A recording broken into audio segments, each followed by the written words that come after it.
الحمد للہ رب العالمین والصلاة والسلام علی سید الانبیاء والمرسلین اما بعد فاعوذ باللہ من الشیطان الرجیم بسم اللہ الرحمن الرحیم۔ آج 9ویں سپارے کے ثلث سے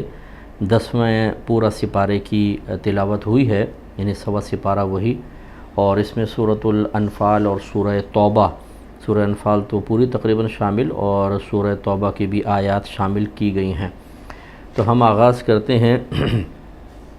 سورہ انفال کی آیت نمبر 33 اور 34 کو میں عرض کرتا ہوں۔ اللہ تبارک و تعالیٰ نے ایک اظہار کرم اور بہت بڑی عنایت کا ذکر فرمایا ہے۔ ارشاد ہوتا ہے 33ویں آیت میں کہ وَمَا كَانَ اللَّهُ لِيُعَذِّبَهُمْ وَأَنْتَ فِيهِمْ، اور اللہ تعالیٰ کی یہ شان نہیں کہ وہ انہیں عذاب کرے حالانکہ آپ ان میں موجود ہیں۔ یعنی اللہ تبارک و تعالیٰ نے اس امت کو نبی کریم صلی اللہ علیہ وسلم کے وجود مسعود کی برکت سے ہمیشہ کے لیے اجتماعی عذاب سے محفوظ رکھا ہے۔ جیسے پہلی امتیں ہوتی تھیں کہ انبیاء علیہم السلام جب ان سے ایک طرح سے مایوس ہو جاتے تھے اور انہیں یقین ہو جاتا کہ اب یہ ہدایت یافتہ نہیں ہوں گے، تو اللہ تعالیٰ کے حکم سے ہی وہ ان کے خلاف دعا کیا کرتے تھے، اور اللہ تعالیٰ ان نبی سے فرماتا کہ اپنے متبعین کو لے کر اس بستی سے نکل جائیں، پھر ان پر عذاب نازل ہوتا تھا اور پوری بستیاں تباہ ہو گئیں۔ لیکن نبی کریم صلی اللہ علیہ وسلم چونکہ رحمت للعالمین بنا کر بھیجے گئے، اب یہ کیسے ہو سکتا ہے کہ رحمت بھی موجود ہو اور اللہ کا عذاب بھی ہو، اور یہ مناسب نہیں تھا۔ تو لہٰذا اللہ تبارک و تعالیٰ نے چونکہ آپ کو قیامت تک باقی رکھنا ہے، آپ کی نبوت قیامت تک باقی رہے گی، آپ کو رحمت للعالمین بنایا، لہٰذا اس امت سے عذاب اٹھا دیا۔ اب اس کا فائدہ صرف مسلمان کو نہیں ہو رہا، کافر بھی اس سے فائدہ حاصل کر رہا ہے۔ ایک مسلمان تو چلیں گناہ کر رہا ہے، لیکن وہ نہ اللہ تعالیٰ کی وحدانیت کا انکار کرتا ہے، نہ رسول کی رسالت کا انکار کر رہا ہے، نہ وہ نماز کا انکار کر رہا ہے، نہ روزے کا، ہاں عملی اعتبار سے کوتاہی کا شکار ہے، تو اس کے بھی گناہ ہیں، لیکن بہرحال ایمان تو ہے، موحد تو ہے، نبی کریم کو ماننے والا تو ہے۔ لیکن ان پہ تھوڑا سا غور کیجئے کہ جو بالکل اللہ کے وجود کے منکر ہیں، اللہ کو نہیں مانتے، ایسے بہت سے لوگ کمیونسٹ وغیرہ موجود ہیں۔ اسی طریقے سے اور بہت سارے لوگ جیسے اہل کتاب ہیں کہ وہ ہمارے نبی کریم صلی اللہ علیہ وسلم پر ایمان لا کر مبغوض ہوئے، ایمان نہ لا کر مبغوض ہوئے۔ اسی طرح مشرکین موجود ہیں جو اللہ کے ساتھ کسی کو شریک ٹھہرا کر ان کی پوجا کر رہے ہیں اور ان کو مان رہے ہیں، ان کو اپنا معبود مان رہے ہیں۔ تو اللہ تعالیٰ نے اپنے نبی کی برکت سے ان تک کو عذاب سے محفوظ رکھا ہے، یہ احسان سب کو ماننا چاہیے۔ اور مزید اللہ تعالیٰ نے فرمایا کہ وَمَا كَانَ اللَّهُ مُعَذِّبَهُمْ وَهُمْ يَسْتَغْفِرُونَ، اور اللہ کی یہ شان نہیں کہ وہ انہیں عذاب کرنے والا ہو حالانکہ وہ استغفار کرنے والے ہیں۔ اس کا مطلب ہے کہ جب انسان طلب بخشش و مغفرت کرتا ہے تو نہ صرف خود عذاب سے محفوظ رہتا ہے بلکہ اس کی برکت سے دوسرے بھی عذاب سے محفوظ رہتے ہیں۔ لیکن اللہ تعالیٰ نے اپنے حبیب کا تذکرہ پہلے فرمایا اور استغفار کی برکات کو بعد میں ذکر فرمایا، اسے اشارہ کر دیا کہ اصل تو میرے آقا صلی اللہ علیہ وسلم کی کرم نوازی ہے اور آپ کی برکتیں ہیں، آپ کے وجود مسعود کی برکت ہے، اور پھر استغفار بھی ہے۔ لہٰذا میں دونوں احسانات ماننے چاہیے، ایک تو نبی کریم صلی اللہ علیہ وسلم کے وجود مسعود کے احسان کو مانتے ہوئے اللہ کا شکر ادا کرنا چاہیے، اور دوسرا استغفار کی برکتوں کا احسان مانتے ہوئے استغفار کو اختیار کرنا چاہیے۔ وہ چاہے آپ اردو میں کہہ لیں اللہ تعالیٰ میری بخشش و مغفرت فرما دے، یا عربک میں کہہ لیں استغفر اللہ استغفر اللہ استغفر اللہ، اے اللہ میری بخشش فرما دے، اے اللہ میری بخشش فرما دے، کم از کم استغفار یہ کر لیں۔ وَمَا لَهُمْ أَلَّا يُعَذِّبَهُمُ اللَّهُ وَهُمْ يَصُدُّونَ عَنِ الْمَسْجِدِ الْحَرَامِ وَمَا كَانُوا أَوْلِيَاءَهُ۔ اب اللہ تعالیٰ نے کفار کی مذمت فرمائی کہ اور وَمَا لَهُمْ، اور کیا ہے ان کے لیے کہ اللہ تعالیٰ ان کو عذاب نہ کرے اس حال میں کہ وہ اللہ تعالیٰ کی مسجد سے، مسجد حرام سے روکتے ہیں اور نہیں ہے وہ اللہ تعالیٰ کے دوست۔ یعنی ایسے لوگوں پر اللہ تعالیٰ عذاب نازل فرمائے گا۔ اب یہ عذاب کون سا ہے؟ وہ اجتماعی عذاب نہیں ہے بلکہ یہ دنیا کے اندر ذلت کا عذاب ہے، یہ قتل ہو جانے کا عذاب ہے۔ جیسے کہ نبی کریم نے جہاد فرمایا تو کوئی قید میں آیا تو ذلیل ہوا، پسپا ہوا، ذلیل ہوا، اسی طرح نبی کریم صلی اللہ علیہ وسلم اور صحابہ کرام نے جب حملے کیے ہیں کفار پر، یہ وہ لڑنے آئے ہیں تو مارے گئے ہیں کفار، اس سے ان کو مزید ذلت کا سامنا کرنا پڑا۔ تو اللہ تعالیٰ نے فرمایا کہ وہ اللہ کے دوست نہیں ہیں۔ اس کا مطلب یہ ہے کہ اگر کوئی جیسے یہ کفار و مشرکین تھے، مسجد حرام کی خدمت کرتے تھے اور حاجیوں کی خدمت کیا کرتے تھے، یہ ان کے ہاں ایک رسم و رواج چلتا آ رہا تھا، تو جب تک ایمان نہ ہو انسان کا کوئی بھی عمل اللہ کی بارگاہ میں اسے مقبول نہیں کر سکتا۔ چنانچہ جو ہمارے مسلمان بھائی بہن متاثر ہو جاتے ہیں، جی فلاں اداکار بے لوث مسلمانوں پر بھی کرم کر رہا ہے اور کفار کے ساتھ بھی کرم نوازی کر رہا ہے، NGOs کام کر رہی ہیں، تو بعض تو یوں تک کہہ دیتے ہیں جذبات سے مغلوب ہو کر کہ یار اتنی انسانیت کی خدمت کی، یہ جہنم میں جائیں گے؟ جی یہ جہنم میں جائیں گے، اس لیے کہ آپ اور میں اس کا فیصلہ نہیں کر سکتے کہ کون سے عمل سے جنت میں، کون سے عمل سے جہنم میں، بلکہ اللہ تبارک و تعالی نے فیصلہ فرما دیا کہ جنت میں جانے کے لیے ایمان شرط ہے۔ اعمال میں کمی ہوئی بھی تو اللہ اپنے کرم سے اس کو پورا فرمائے گا، درگزر فرما دے گا، ایمان شرط ہے۔ ایمان ہی نہ ہو، عمل کتنا ہی اچھا ہو، ایسا آدمی نہیں بخشا جاتا۔ پھر آگے اللہ تعالیٰ نے ایک بہت پیاری خبر دی ہے اور ہمیں توجہ سے سننی چاہیے کہ ان اولیاءہ الا المتقین ولکن اکثرہم لا یعلمون، کہ بے شک اللہ تبارک و نہیں ہے اللہ تعالیٰ کے دوست مگر متقین، یعنی سوائے متقین کے اللہ کا کوئی دوست نہیں ہے، اور لیکن ان میں سے اکثر اس بات کو نہیں جانتے ہیں۔ اب یہ ہم اکثرہم، ان میں سے اکثر، اب یہ کون ان میں سے؟ کفار بھی ہو سکتے ہیں، مسلمان بھی ہو سکتے ہیں، سب مراد ہو سکتے ہیں یہاں پر، کہ بہت سے لوگ نہیں جانتے کہ متقین ہی اللہ کے دوست ہوتے ہیں، اور متقی وہ ہوتا ہے جو ہر صغیرہ کبیرہ ظاہری باطنی گناہ سے اپنے ظاہر و باطن کو بچاتا ہے، اور وہ وہی بچا سکتا ہے جس کے پاس علم دین ہوتا ہے، اس نے قرآن کا علم حاصل کیا ہوتا ہے، خصوصاً عقائد کا علم، عقیدے کی تشریح اس کو معلوم ہوتی ہے، دلیل کے ساتھ وہ عقیدے کو جانتا ہے تو وہ عقیدے کی خرابی سے بچ جاتا ہے۔ اسی طرح جس نے احکام شرعیہ عملیہ سیکھے ہوتے ہیں، مثلا طہارت کے سارے مسائل اس کو آتے ہیں، تو وہ ناپاکی سے اور دیگر گندگیوں سے محفوظ رہتا ہے۔ پھر نماز، روزہ، حج، زکوٰۃ، قربانی، صدقہ فطر، ان عبادات بدنیہ اور مالیہ کا علم رکھتا ہے، ان میں خطاؤں سے محفوظ ہو جاتا ہے۔ پھر تجارت ہے، مداربت ہے، شرکت ہے، اجارہ ہے، امانت ہے، قرض ہے، عاریت ہے، کفالہ ہے، حوالہ ہے، بیع کی پھر مختلف صورتیں، ان سب کو وہ ان کے مسائل جو ضرورت پڑتی ہے وہ جانتا ہے، تو معاملات میں اغلاط سے اپنے آپ کو بچا لیتا ہے۔ اسی طرح حقوق زوجین وغیرہ کا علم اس کو ہوتا ہے، نان نفقے کے مسائل ہیں، بچوں کی تربیت کے مسائل ہیں، پھر اسی طرح گناہوں کی معرفت، وہ سب اس کو حاصل ہوتی ہے، تو وہ اپنے آپ کو گناہوں سے بچانے میں کامیاب ہو جاتا ہے، اور یوں ایک شخص متقی بنتا ہے۔ ہمارے ہاں متقی وہ ہے جی جو بیواؤں کی تھوڑی مدد کر دے، سلائی مشینیں دے دے، یتیموں کے سر پہ ہاتھ پھیر دے، مسجد میں چندہ دے دے، دیگیں پکا کے کھلا دے، متقی یہ ہے۔ بھائی یہ صفت تقوی سے متصف اس وقت تک نہیں ہوگا جب تک اپنے آپ کو صغیرہ کبیرہ ظاہری باطنی گناہ سے نہیں بچائے گا۔ اگر یہ شخص تمام کام کرنے کے باوجود فرض نماز نہیں پڑھتا تو کہاں سے متقی ہو جائے گا؟ چاہے آپ اس کو تقوی کی سندیں جاری کرتے رہیں، وہ تو اللہ کا دوست نہیں ہو سکتا کبھی بھی۔ یہ ہماری بڑی مسٹیک ہے، میجر مسٹیک ہے کہ ہم یہ نہیں سمجھتے کہ اللہ کی بارگاہ میں کس مقام، کس عمل کا کیا مقام ہے، کیا مرتبہ ہے۔ ہم اپنے پاس سے کچھ اعمال کو بہت ہی اچھا سمجھ کر جو ان کا حامل ہوتا ہے، چاہے بڑے بڑے اور دوسرے ضروری اعمال کو ترک کر رہا ہو، ہم کہتے ہیں نہیں یہ بہت اچھا ہے، اور اس کے لیے بڑی بڑی بات، کوئی بیٹھ کے پانی پلا رہا ہے، نہ نماز پڑھتا ہے، نہ روزہ، ماں بہن کی گالیاں بکتا ہے، ماں باپ سے بدتمیزیاں کرتا ہے، لیکن جی ہم نے دیکھا ہے 5 سال 10 سال سے دیکھ رہے ہیں پانی پلاتا ہے روڈ پہ بیٹھ کے، تو کہتے ہیں یار یہ تو بس جنتی ہے۔ کہاں سے جنتی ہو گیا؟ آپ نے کیسے سند جاری کر دی جنتی ہے؟ اس کا مطلب اللہ کی نہ مانو، رسول کی نہ مانو، اپنی مرضی سے ایک عمل اختیار کرو اور پھر اللہ اس کے رسول پہ حکم چلاؤ کہ اب مجھے جنت میں داخل کرے، اور ہم یہ حکم دینا شروع کر دیں۔ یہ عام لوگوں کا ذہن ایسا ہوتا ہے، کوئی ایک آدھ وصف کو پکڑ کر باقی سارے اس کی گندگیاں اور خرابیاں نظر انداز کر کے اس کو بزرگی کا لیبل دے دیتے ہیں، اور پھر اس کی تعظیم شروع ہو جاتی ہے، عزت دینا شروع ہو جاتے ہیں، اور وہ جاہل ترین انسان کہ جو نہ اللہ کا حکم مانے، نہ رسول کا حکم مانے، نہ ان کی اطاعت کرے، وہ چوڑا ہوا پھرتا ہے کہ جی مجھے تو عزت مل گئی۔ ریاکاری کوٹ کوٹ کے بھری ہوتی ہے، لوگ تعریف نہ کریں تو کچھ بھی نہ کرے۔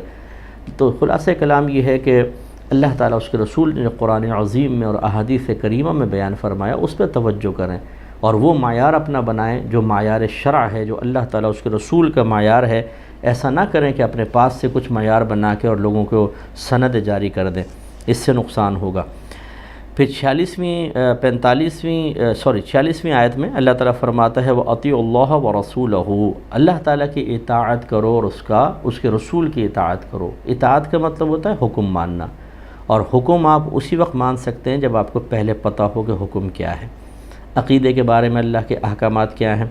احکام شرعیہ عملیہ کیا ہیں، گناہوں کے بارے میں احکام کیا ہیں، کیا آپ سوچ سکتے ہیں کیا نہیں، اس کے بارے میں کیا احکام ہیں، کیا دیکھ سکتے ہیں کیا نہیں، اس کے بارے میں کیا احکام ہیں۔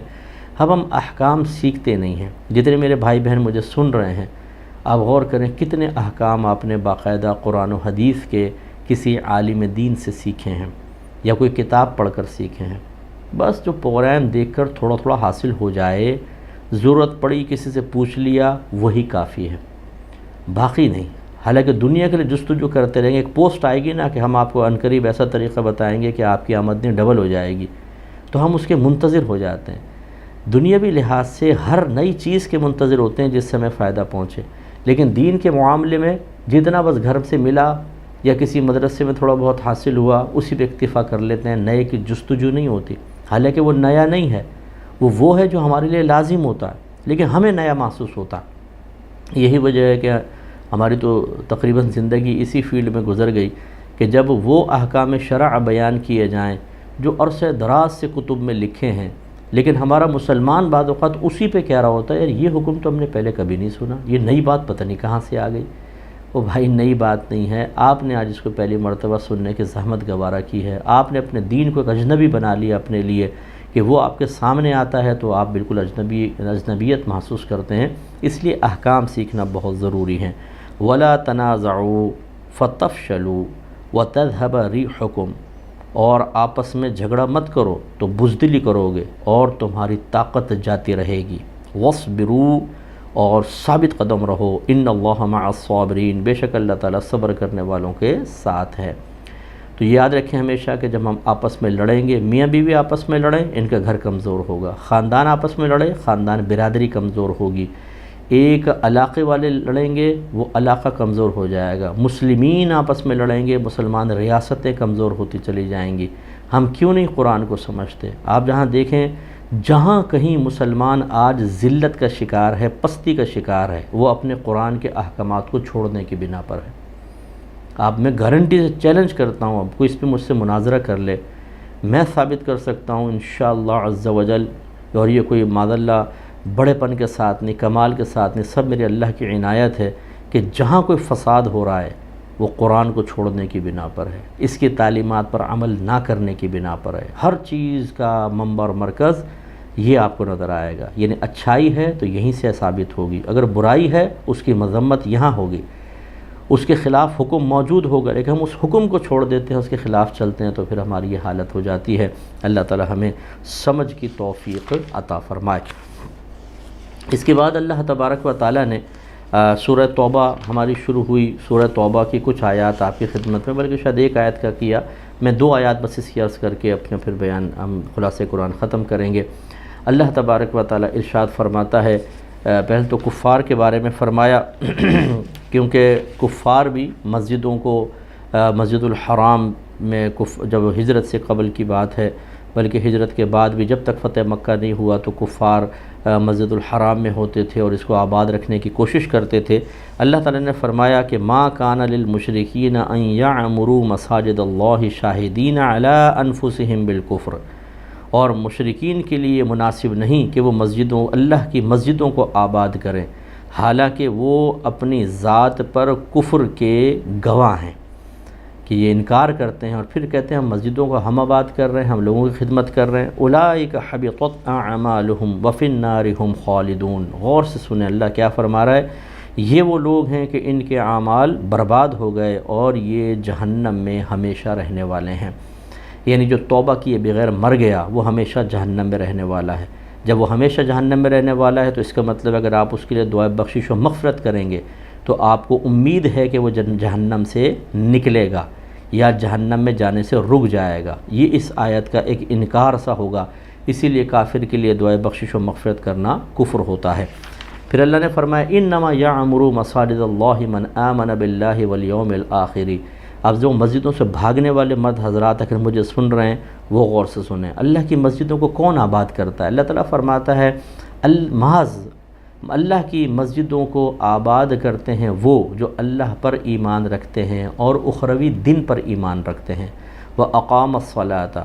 اور جو نماز قائم کرتے ہیں، وَآتَ الزَّكَاةَ اور زکوٰۃ ادا کرتے ہیں، وَلَمْ يَخْشَىٰ إِلَّا اللَّهُ اور وہ صرف اور صرف اللہ سے ڈرتے ہیں، فَعَسَىٰ أُولَٰئِكَ أَن يَكُونُوا مِنَ الْمُهْتَدِينَ بس قریب ہے کہ یہ لوگ ہدایت یافتہ ہوں گے، یعنی اللہ تعالیٰ ان کو مکمل ہدایت یافتہ بنا دے گا۔ اور آخری آیت یا ایھا الذین آمنوا لا تتخذوا آباءکم واخوانکم اولیاء ان استحبوا الکفر علی الایمان ومن یتولہم منکم فاولئک هم الظالمون۔ اللہ تعالیٰ فرماتا ہے کہ اے ایمان والو نہ بناؤ تم اپنے آبا و اجداد اور اپنے بھائیوں کو دوست، کس صورت میں؟ اگر وہ محبوب رکھتے ہیں کفر کو ایمان پر۔ اس کا مطلب یہ ہوا کہ کوئی ایمان کو ترک کر کے کفر کی طرف جاتا ہے اس کو دوست نہ بناؤ، اگرچہ وہ تمہارا سگا باپ کیوں نہ ہو، وہ بھائی کیوں نہ ہو۔ تو جب ان کو دوست بنانا جائز نہیں تو پھر عام کافر کو دوست بنانا کیسے جائز ہوگا؟ تو میل ملاقات ایک الگ چیز ہے، ہائی ہیلو ایک الگ چیز ہے۔ باہر ہمارے بہت سارے مسلمان بھائی بہن رہتے ہیں، ہمارا مذہب یہ نہیں کہتا کہ کافر سامنے آئے تو منہ پہ تھوک دو، اس کو تھپڑ مارو، گالیاں بکو، اس سے منہ پھیر کے چلے جاؤ، نہیں، آپ مل سکتے ہیں ان سے، دعا سلام کریں، لیکن بہت زیادہ محبت نہ ہو۔ بہت زیادہ محبت کا مطلب دعوتیں ہو رہی ہیں، مل کر بیٹھ رہے ہیں، ان کی گھر جا رہے ہیں، آ رہے ہیں، بہت ہی زیادہ کلوزنس، اس میں پھر آہستہ آہستہ اسلام کی عظمت دل سے نکلتی ہے، اس کی پابندیاں بوجھ محسوس ہوتی ہیں، ان کے کلچر اور ان کے مذہب کی باتیں انسان اختیار کرے گا اور ایمان تباہ ہوگا۔ اس لیے اگر کوئی نہ مانے وَمَن يَتَوَلَّهُمْ اور جو مَن يَتَوَلَّهُمْ مِنْكُمْ اور جو ان سے محبت رکھے گا، دوستی رکھے گا تم میں سے، فَأُولَٰئِكَ هُمُ الظَّالِمُونَ تو یہی لوگ ظلم کرنے والے ہیں۔ تو اس لیے خاص طور پر ہمیں توجہ رکھنی چاہیے کہ اللہ اس کے رسول کے احکام کو پورا کریں اور اپنے آپ کو ایک آزمائش اور امتحان میں ہمیشہ رکھیں اور اس پہ پورا اترنے کی کوشش کریں۔ اور وہ امتحان اور آزمائش کیا ہے؟ ہم اللہ کی مانیں گے، اس کے رسول کی مانیں گے، اس کے مقابلے میں چاہے کتنا ہی بڑا نقصان کیوں نہ ہو برداشت کریں گے، کیونکہ یہ نقصان نہیں، آخرت کا بہت ہی بڑا فائدہ ہے۔ ہمیشہ دعوت دیتا ہوں، ہماری کتاب قرب الہی آ چکی ہے، آپ اس کو خود بھی خریدیں اور جو مخیر حضرات نے خرید کر ایسے لوگوں تک پہنچائیں، آپ کے قریب کے علماء کرام ہوں، مشائخ ہوں، خاص طور پہ ان کو دیں۔ اس کے علاوہ ٹیچرز ہیں، پروفیسرز ہیں، ان کو آپ دیجئے، لائبریریز میں آپ رکھوائیے، انشاءاللہ آپ ایک دفعہ خود بھی پڑھ کر دیکھیں، آپ کو اگر فائدہ محسوس ہو، آپ یہ سمجھیں کہ ہاں آج کل کے دور کے اعتبار سے امت کی اصلاح کے لیے اس قسم کی کتاب کا ہونا بہت ضروری ہے، تو برائے مہربانی کم از کم ایک کو اس کا خریدار بنائیں۔ اس لیے نہیں کہ ہمیں کوئی نفع چاہیے، اللہ کا بڑا کرم ہے کہ اس کا جتنا بھی نفع ہوگا وہ صرف اور صرف دین کے کام میں استعمال ہوگا۔ امید ہے کہ آپ توجہ فرمائیں گے، دعا کر لیتے ہیں۔ بسم اللہ الرحمن الرحیم، الحمدللہ رب العالمین والصلاة والسلام علی سید الانبیاء والمرسلین، یا ارحم الراحمین یا ارحم الراحمین یا ارحم الراحمین۔ اے مالک مولا، ہم سب بھائیوں بہنوں کا اس خلاصہ قرآن میں شرکت کرنا اپنی بارگاہ میں قبول و منظور فرما لے۔ اے اللہ ہم سب کی بخشش و مغفرت فرما دے۔ مالک مولا، ہم کمزور اور عاجز بندے ہیں، نہ عبادات کامل ہیں، نہ علم کامل ہے، نہ عمل کامل ہے، گناہوں کی کثرت ہے۔ اللہ تعالیٰ اپنے حبیب کی پاکیزگی کے صدقے میں ہماری گندگیوں کو معاف فرما دے، ہمیں نیک پرہیزگار متقی بنا دے، اچھے دوست عطا فرما، برائیوں سے نفرت دے دے، نیکیوں سے پیار عطا فرما، ہم سب کا دین پر چلنا آسان فرما دے۔ اے اللہ تعالیٰ نفس و شیطان کی اطاعت مشکل بنا دے۔ اے مالک مولا، ہماری روزیوں میں برکت عطا فرما، کاروبار میں برکت دے، اولاد کو فرما بردار بنا دے، میاں بیویوں کو آپس میں محبت عطا فرما، جوائنٹ فیملی میں رہنے والوں کو ایک دوسرے کی ٹانگیں کھینچنے، طنز کرنے، لڑائی جھگڑا کرنے، فتنہ فساد برپا کرنے کے بجائے اپنے آنے والی نسلوں کے لیے ایک پیار محبت والا ماحول بنا کر رول ماڈل بننے کی توفیق عطا فرما۔ خصوصی طور پہ دعا فرمائیں جو ہماری الفرقان اسکالرز اکیڈمی سے مالی تعاون کرتے ہیں اور ہمیں دین کے کام میں بے حد آسانیاں فراہم کرتے ہیں۔ اللہ ان سب پر اپنی خاص رحمتیں برکتیں نازل فرما، ان کے تمام غم، فکر، پریشانی، ان کی تمام ذہنی دباؤ، صدمے دور کر دے، غیب سے ان کے مسائل کے حل کے لیے امداد عطا فرما۔ اے اللہ تعالیٰ ان کو دنیا میں بھی سرخرو فرما، آخرت میں بھی سرخرو فرما۔ اے مالک مولا، ان کے جو مسائل اٹک جائیں غیب سے فرشتوں کو بھیج، اللہ تعالیٰ ان کے مسائل حل ہو جائیں۔ اے پاک پروردگار، ان کی ہر اچھی چیز میں برکت عطا فرما، ان کے تمام جائز دعائیں اپنی بارگاہ میں قبول و منظور فرما لے، تمام جائز تمنائیں پوری فرما دے، ہر جائز مقصد میں عافیت کے ساتھ کامیابیاں عطا فرما۔ اے مالک مولا، جس طرح ہم سب آج اس درس میں شریک ہوئے، جنت الفردوس میں نبی کریم صلی اللہ علیہ وسلم کے خصوصی مجالس میں اسی طرح جمع ہونے، شرکت کرنے کی توفیق عطا فرمانا۔ ان اللہ وملائکتہ یصلون علی النبی یا ایہا الذین آمنوا صلوا علیہ وسلموا تسلیما۔ اللہم صل علی سیدنا و مولانا محمد وعلی آل سیدنا و مولانا محمد وآلہ وبارک وسلم۔ سبحان ربک رب العزت عما یصفون وسلام علی المرسلین والحمد للہ رب العالمین۔